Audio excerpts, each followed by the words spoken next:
प्रभु यीशु मसीह के नाम में आपको अनुग्रह, शांति और आशीष मिले। एक पक्षी होता है जिसका नाम पेलिकन होता है और हिंदी में शायद बहुत क्लैरिटी नहीं है इसके नाम के बारे में, लेकिन हम इसको पेलिकन ही कहेंगे। और ये पेलिकन तैर भी सकता है और ये उड़ता भी है।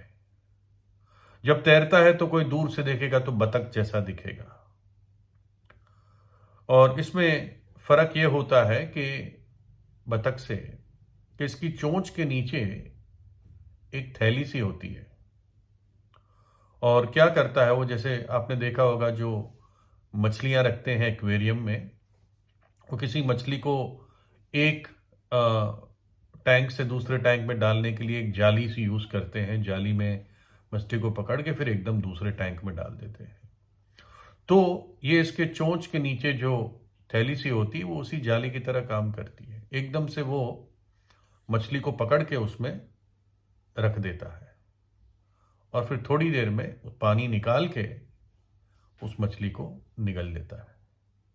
तो ये पेलिकन का खाना है और यही उसका जीवन है। उड़ता भी है और इसकी पंख जब खुल जाती है तो 10 फीट तक टोटल उसका विड्थ होती है पंखों की।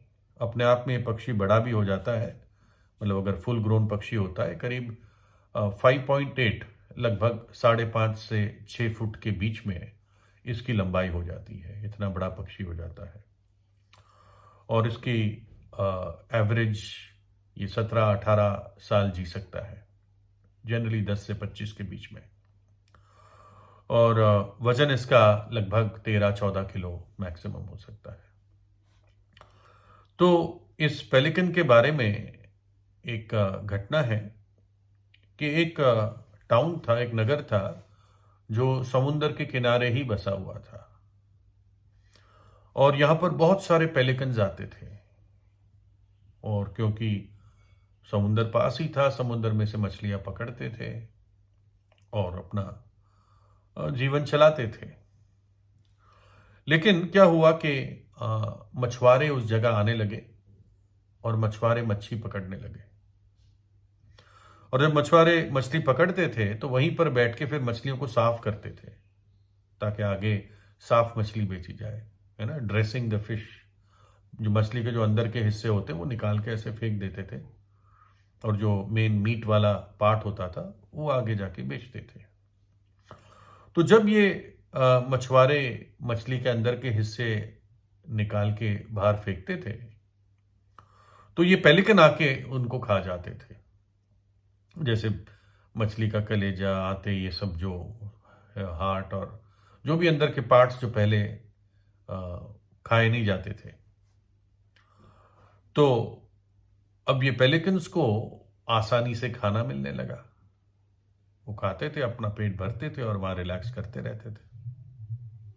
पहले ऐसा था कि ये मेहनत करके मछली पकड़ते थे, लेकिन अब उनके सामने ही ये सारा माल रखा जाता था, ये खा लेते थे। अब थोड़े समय बाद क्या हुआ कि लोग मछली के अंदर के हिस्से भी खाने लग गए। तो अब मछुआरे उस चीज को भी बेचने लग गए। तो अब वो फेंकते नहीं थे, उन मछली के अंदर के पार्ट्स को भी संभाल के रखते थे। लेकिन क्या हुआ, पेलिकन्स भूखे रहने लग गए। उनको इतनी आदत हो गई थी तैयार तैयार माल खाने की कि अब वो मछली पकड़ने जाना नहीं चाहते थे। वो इंतजार करते रहते थे कि मछुआरे हमें खाना देंगे, लेकिन मछुआरे देते नहीं थे और ये इंतजार ही करते रहते थे, इंतजार ही करते रहते थे। वो पतले भी हो जाते थे ना खा के, लेकिन ये नहीं कि थोड़ा आगे जाके समुद्र में से मछली वापस पकड़ना शुरू करें।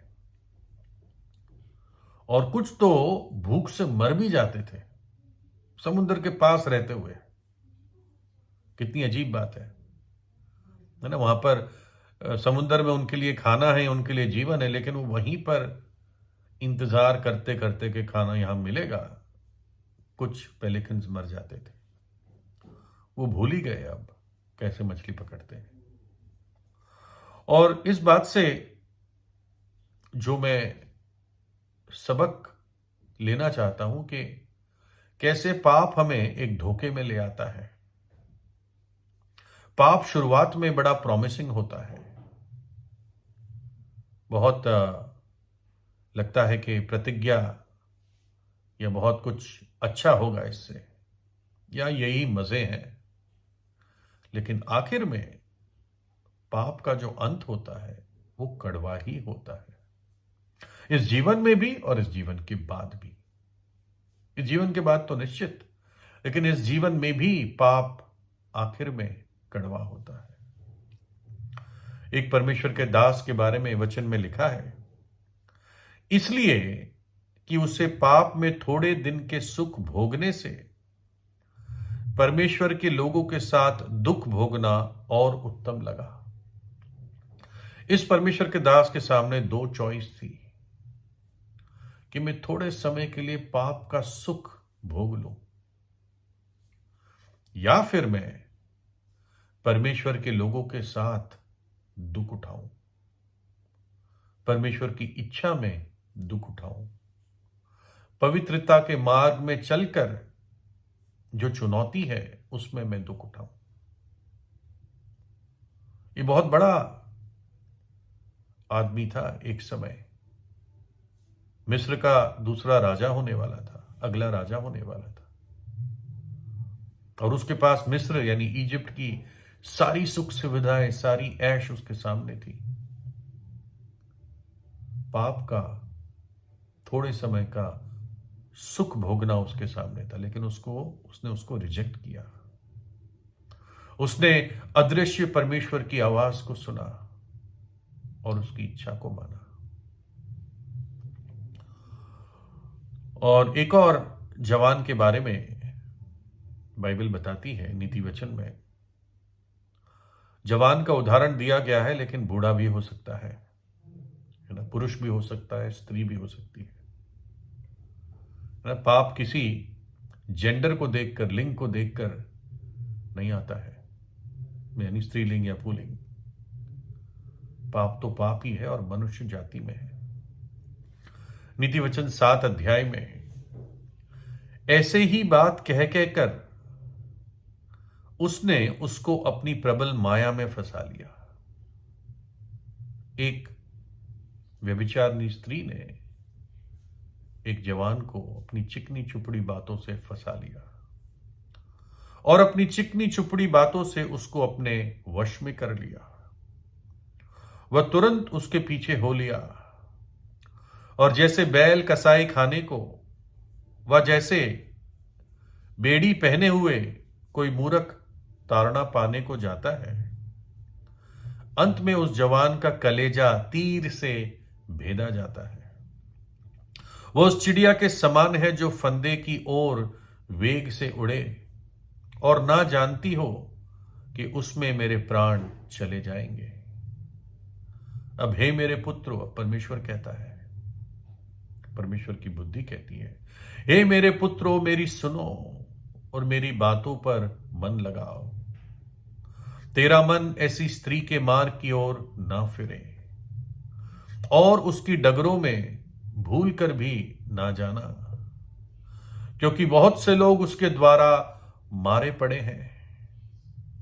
उसके घात किए हुओं की एक बड़ी संख्या है। उसका घर अधोलोक का मार्ग है, वह मृत्यु के घर में पहुंचाता है। इस जवान को पहले ये पाप बहुत अट्रैक्टिव लगा, चला गया, फंस गया, लेकिन वचन कहता है उसके कलेजी में तीर भोग दिया गया। उसने अपने प्राण को नाश किया, और आखिर में पाप एक व्यक्ति को नरक की आग में ही ले जाता है, जहां पर अनंत काल का रोना और दांतों का पीसना है, क्योंकि सबने पाप किया है, परमेश्वर की महिमा से रहित है, इसलिए सब नरक के भोगी है, भागीदारी है।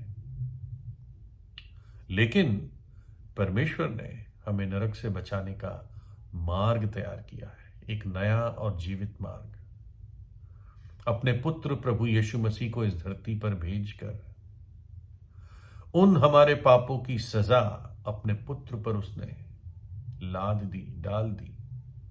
कलवरी के क्रूस पर प्रभु यीशु ने हमारे पापों को और पापों के दुख को उठाया, अपना पवित्र लहू बहाकर हमारे लिए प्रायश्चित किया। प्रभु यीशु का लहू हमें सब पापों से शुद्ध करता है, हमारे दंड और श्राप को अपने ऊपर उठा लिया और तीसरे दिन मृत्यु में से जी उठा। और जो व्यक्ति अपने पापों से पश्चाताप करता है और प्रभु यीशु पर विश्वास करता है या करती है, परमेश्वर उसको एक नया जीवन देता है, एक नई शुरुआत देता है और उसकी पापमय स्थिति से उसको बचाता है, क्योंकि परमेश्वर सामर्थी है। पाप बहुत ताकतवर है, बहुत ताकतवर है। पाप से छूटने के लिए परमेश्वर और उसके पुत्र की बलिदान की आवश्यकता है, जो उसने क्रूस पर हमारे खातिर पूरा किया, है ना। पाप से मनुष्य ऐसे नहीं छूट सकता, परमेश्वर ही बचा सकता है। उसके नतीजों से, उसके कॉन्सिक्वेंसेस से, उसके फल से परमेश्वर ही बचा सकता है। और उसने कर दिया ये काम हमारे लिए। प्रभु यीशु ने अपनी जान क्रूस पर दे दी। अब हमें विश्वास करना है। जो अपने पाप को मानेगा और छोड़ेगा वो दया पाएगा। प्रभु यीशु आपको आशीष दे।